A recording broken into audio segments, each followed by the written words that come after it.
Na semana que vem, o Supremo Tribunal Federal deve retomar o julgamento de duas ações que pedem que a homofobia e a transfobia sejam equiparadas ao crime de racismo.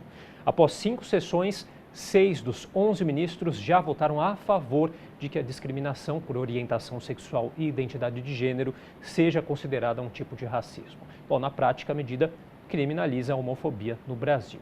Bom, para entender um pouco mais sobre esse assunto, a gente conversa hoje com o doutor Rafael Paiva, que é mestre em Direito Penal e Constitucional. Tudo bem, doutor? Obrigado pela presença. Estar aqui novamente, falar desse assunto tão importante, tão relevante, tão debatido nas últimas semanas, que é a criminalização da homofobia. Com certeza. E a tendência, doutor, é que a gente tenha mesmo a prática equiparada ao crime de racismo, já que a maioria dos ministros votaram aí a favor?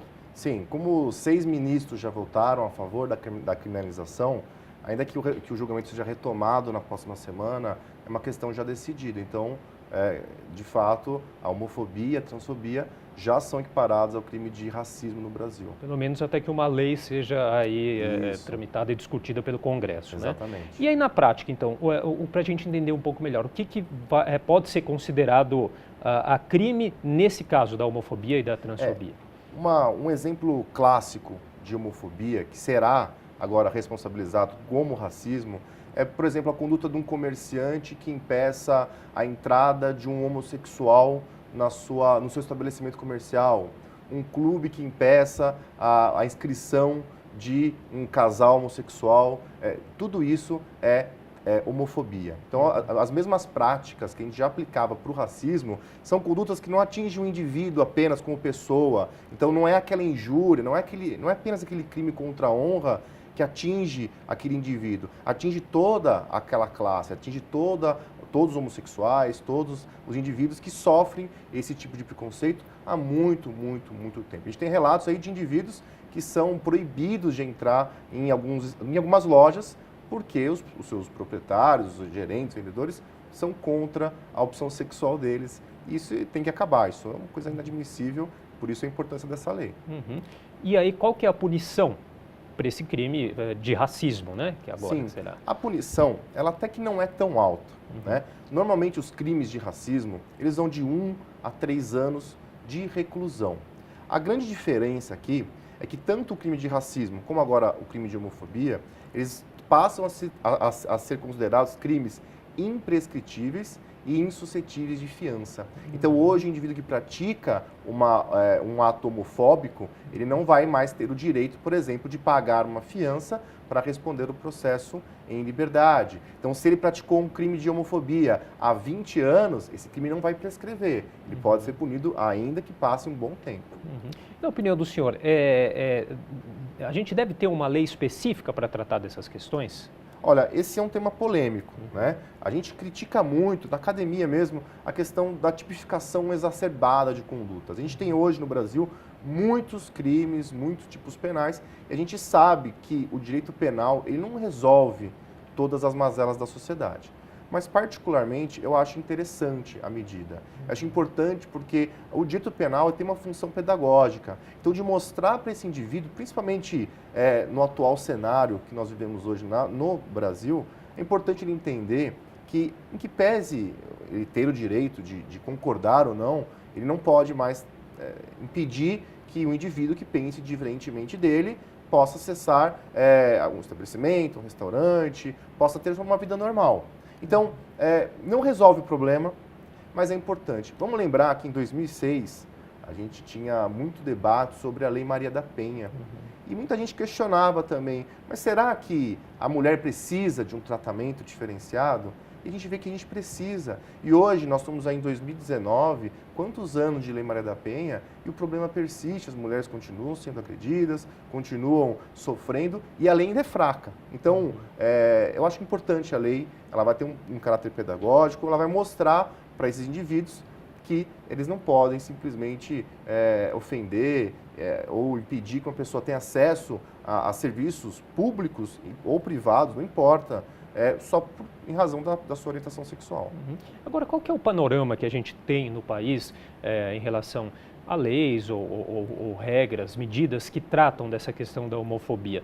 Há estados que têm regras específicas e qual que é a importância de a gente ter uma lei federal, né, que abranja essa questão? Tá. A gente tem uma proibição constitucional porque ela estabelece que só a União pode criar tipos penais. Então, só a União pode legislar sobre direito penal, Congresso Nacional, com a sanção do presidente da República. A gente tem em alguns estados algumas leis administrativas. Então, a gente fala em punições cíveis, punições administrativas.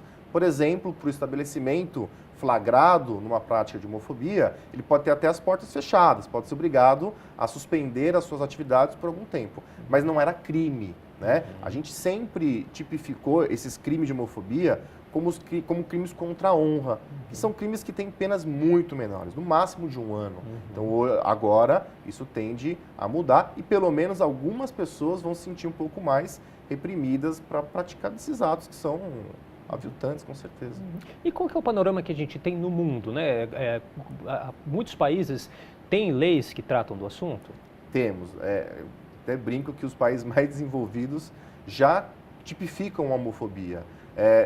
Muitas vezes, como nós estamos fazendo no Brasil, junto com outras leis, antirracismo, antissemitismo. Então, essa prática já existe em países como o Canadá, como na França, como no Chile. Lá nesses países, que são países com bons índices de desenvolvimento humano, eles consideram a homofobia um crime específico, sim. Acho que o senhor já falou um pouquinho, mas só para reforçar. Não resolve o problema, a gente tem uma lei específica, mas pode ajudar a reduzir o número de ocorrências, principalmente os mais graves, doutor, de assassinatos, enfim. Sem dúvida, a lei ela tem um papel importante de tentar moldar determinados comportamentos sociais. Eu não sei se você lembra, houve uma época em que foi obrigado o uso de cinto de segurança. E até então ninguém usava. Eu tinha um voo mesmo que ele dizia que não usava cinto de segurança de jeito nenhum porque era perigoso para a saúde dele. E hoje isso foi tão arraigado na sociedade, as pessoas, algumas tiveram que ser punidas, né? Não criminalmente, porque não é crime, mas administrativamente, com multas.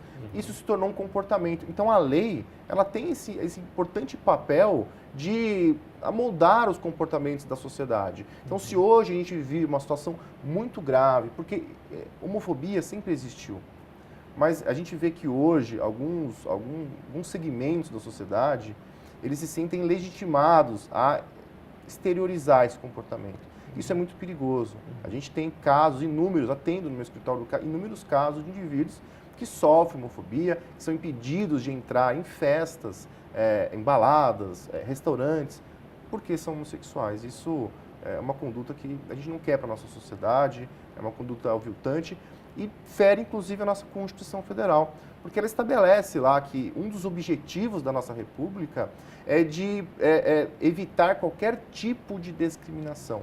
Não fala da homofobia, mas fala de qualquer tipo de discriminação. E sem sombra de dúvidas, o indivíduo que é discriminado em razão da sua opção sexual é uma discriminação que tem que ser punida e é uma pena que tenha que ter um crime para isso. Né? O ideal seria se nós não precisássemos ter, de fato, um crime, mas precisamos. Hoje precisamos. Agora, uma crítica que se faz à criminalização da homofobia é de ela violar o direito à liberdade de expressão. Qual que é a opinião do senhor sobre isso? Esse é um tema muito bacana. A gente tem aqui um claro conflito entre dois direitos fundamentais. Primeiro, que é o direito de você não ter a sua honra atingida, e o outro é a liberdade de pensamento. A Constituição, de fato, ela garante a liberdade de manifestação de pensamento. Mas esse direito, ele não é absoluto. O STF, ele tem vários julgados nesse sentido, explicando o seguinte, que o indivíduo tem direito a exteriorizar o seu pensamento. Mas, primeiro, ele não pode ser anônimo, e segundo, ele responde civil e criminalmente pelos seus abusos. Essa é uma doutrina que vem lá dos Estados Unidos, a gente chama de hate speech, são os discursos de ódio. Então, em nenhum país civilizado se admite discurso de ódio. Então, a gente tem liberdade de expressão? Tem. Mas ele é absoluto? Não. Aí vai entrar aquela máxima que a gente aprende desde criança, né? O meu direito acaba quando começa o do outro. Então, eu tenho o direito de ter a minha liberdade de expressão? Tenho. Mas a partir do momento em que essa liberdade atinge um outro direito fundamental de outra pessoa, eu tenho que ser responsabilizado. Agora, as pessoas que se sintam vítimas de algum tipo de discriminação, de crime de homofobia, qual que é o procedimento que ela deve ter? Onde que ela deve recorrer? Esse é um grande problema, né? Porque aí, novamente, a gente entra naquela questão da distância entre a lei, que é linda, e a aplicação da lei, que é falha. Infelizmente, os órgãos de segurança pública, pelo menos aqui em São Paulo, eles são ainda muito falhos no combate à homofobia. Então, é muito comum os próprios policiais tirarem sarro, relativizarem as condutas, mas teoricamente o indivíduo que sofreu uma prática homofóbica tem que acionar a polícia, tem que de alguma forma tentar fazer o registro daquela prática. Então, com o celular mesmo, hoje em dia isso é fácil, todo mundo tem celular, grava o que está acontecendo, grava aquela conduta discriminatória e tenta registrar aquilo de alguma forma. Tem que ir à polícia e a polícia vai registrar um boletim de ocorrência e vão dar os trâmites legais. Uma novidade importante agora dessa nova interpretação, que o crime de racismo é um crime de ação penal pública incondicionada. O que significa isso? Que o Estado tem o dever de punir aquele criminoso. Então, o indivíduo leva a notícia do crime para o Estado e o Estado tem o dever de punir e propor ação penal, tudo de forma pública. Antes, quando a gente caracterizava a homofobia como um crime contra a honra simples, um crime de injúria, por exemplo, a gente tinha uma ação penal privada. Então, antes o indivíduo tinha que contratar um advogado, o advogado tinha que propor uma queixa-crime, que é uma espécie de denúncia, contra o ofensor. Hoje não, hoje isso vai ficar um pouco mais fácil, porque registrada a ocorrência, provado, o Ministério Público vai agir e vai buscar a condenação desse indivíduo que praticou homofobia. Tá certo. Infelizmente, nosso tempo já terminou, mas queria agradecer demais pelos esclarecimentos. Dr. Rafael Paiva, advogado, mestre em Direito Penal e Constitucional. Muito obrigado. Obrigado.